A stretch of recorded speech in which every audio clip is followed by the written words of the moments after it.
All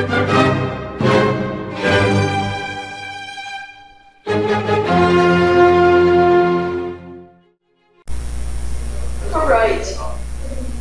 We're going to be looking at three theorems today. The first one is the converse of the Pythagorean theorem, Theorem 8.3.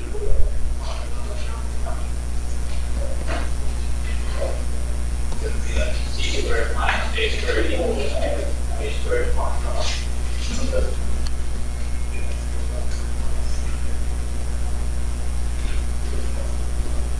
Now remember, the Pythagorean theorem says if you have a right triangle, then A squared plus B squared equals C squared.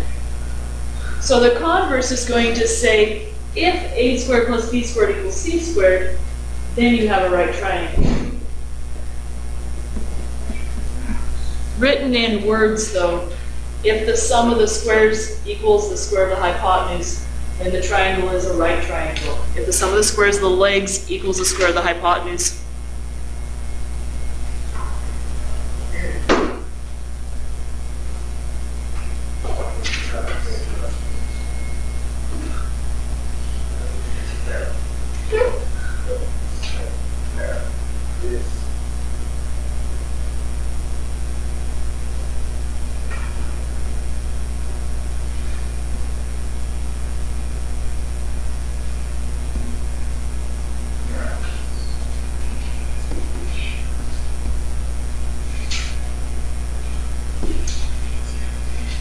then the triangle is a right triangle.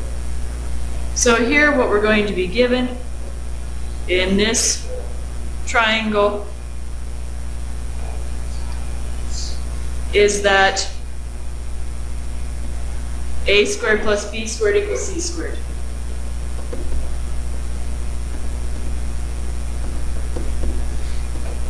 And what we want to prove is that means it has to be a right triangle.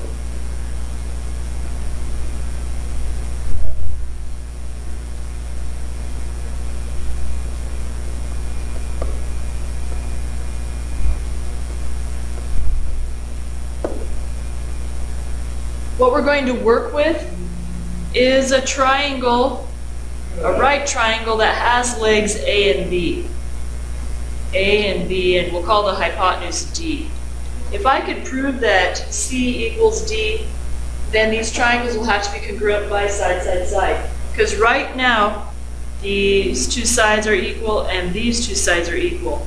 So if I could prove that C equals D, then these triangles will be congruent by side, side, side. By the Pythagorean theorem, in this triangle that has side lengths A, B, and D,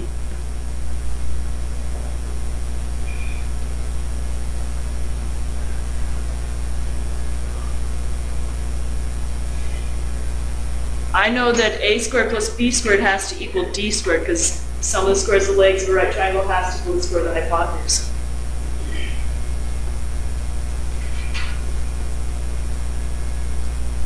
And from the given, A squared plus B squared equals C squared. So from the given, C squared has to equal D squared.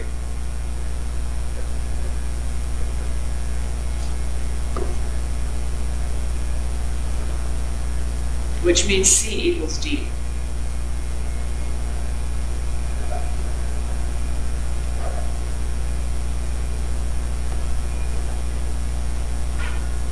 Since C equals D, these two triangles are congruent by side, side, side,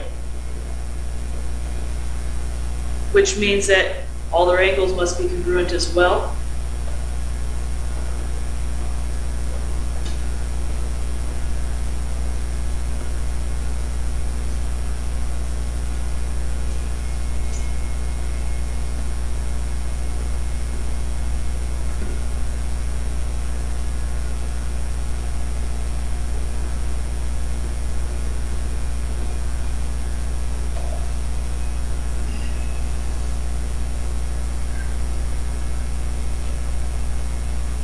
And this makes our first triangle be a right triangle. So this makes the triangle with sides A, B, and C be a right triangle.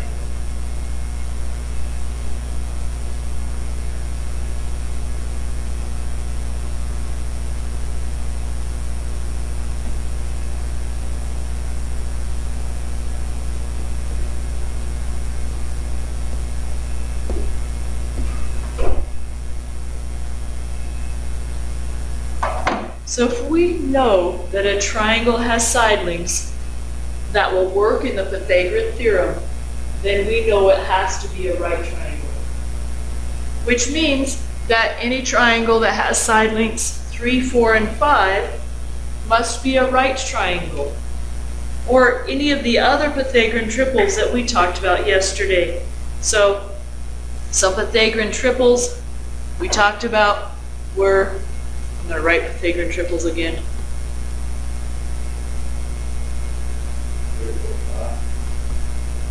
So 3, 4, 5, and then there was 5, 12, 13, and there was a 7, 24, 25, right? These are 3 different families. Each of these families has infinite number of triangles related to them. For example, I can multiply all the 3, 4, and the 5 by 2, giving me 6, 8, 10. I can multiply them by 3, giving me 9, 12, 15, and so on and so forth. We have an infinite number of triangles in that family that are similar to that first triangle and must be a right triangle. Here, 5, 12, 13, same idea. We could go 10, 24, 26, and on down. Here with the 7, 24, 25, same idea. We could go 14, 48, 50, and on down. They give me one more than these 3 families in the book on page 295. There's another one, 8, 15, 17, another family. So introducing a new family, 8, 15, 17 is also a Pythagorean triple because 64 plus 225 equals 289. 8 squared plus 15 squared equals 17 squared. Okay. Now, along with this Converse, the Pythagorean theorem, we have a couple theorems. We know how to say if a triangle is a right triangle by looking at the side lengths. We're going to be able to then talk about, is a triangle obtuse or is a triangle acute? Because think with me, since I know if a squared plus b squared equals c squared, then it's a right triangle. What would happen if c squared is greater than a squared plus b squared? It would be obtuse. Yes. So theorem 8.4 and theorem 8.5.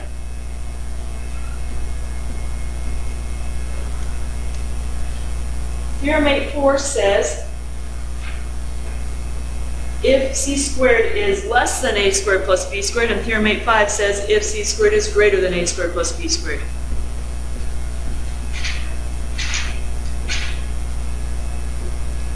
Let's clarify what we mean by C, A, and B. These are sides in a right triangle, and C must be the longest side. So it has to be greater than or equal to either A or B.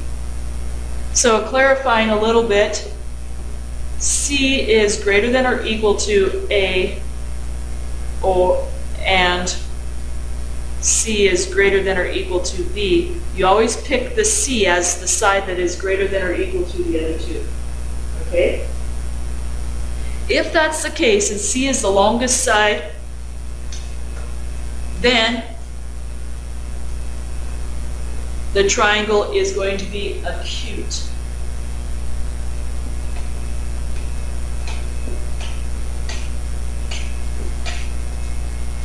And again, you can picture if C being equal to a squared plus b squared makes this be a right triangle, then if C is less, these two sides have to kind of squish together and you're going to have an acute triangle.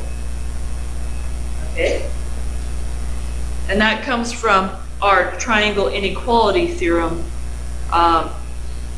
where if you know that a side is less than another, side inequality theorem, and the other two sides are congruent, then the angle opposite the smaller side has to be smaller. Okay, that's where it comes from. So Theorem 8.5 now.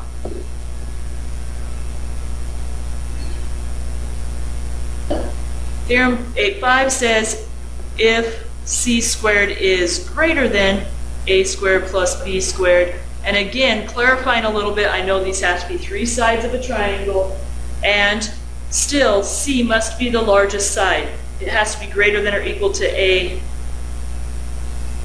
and it must be greater than or equal to b. It has to be the longest side. It has to be greater than or equal to the other two sides. Then, since c is greater than, it is an obtuse triangle.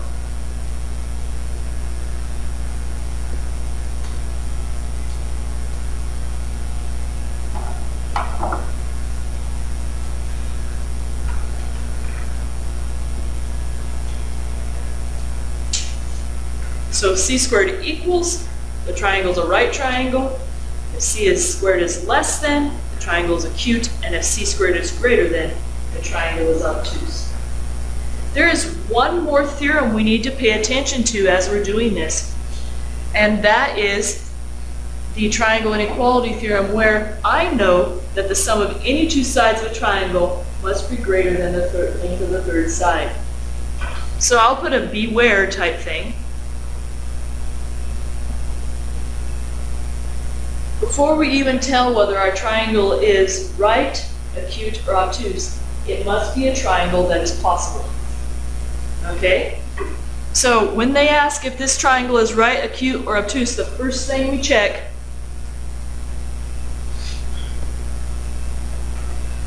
is that the sum of the two smaller sides is larger than the length of the third side. That has to be the case in order for it to be a possible triangle. So check first to see if it is a possible triangle.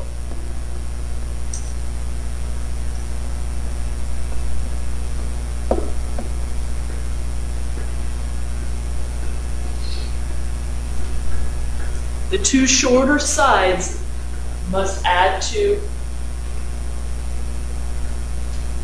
well, let me say it this way, the sum of the two shorter sides must be greater than the third side.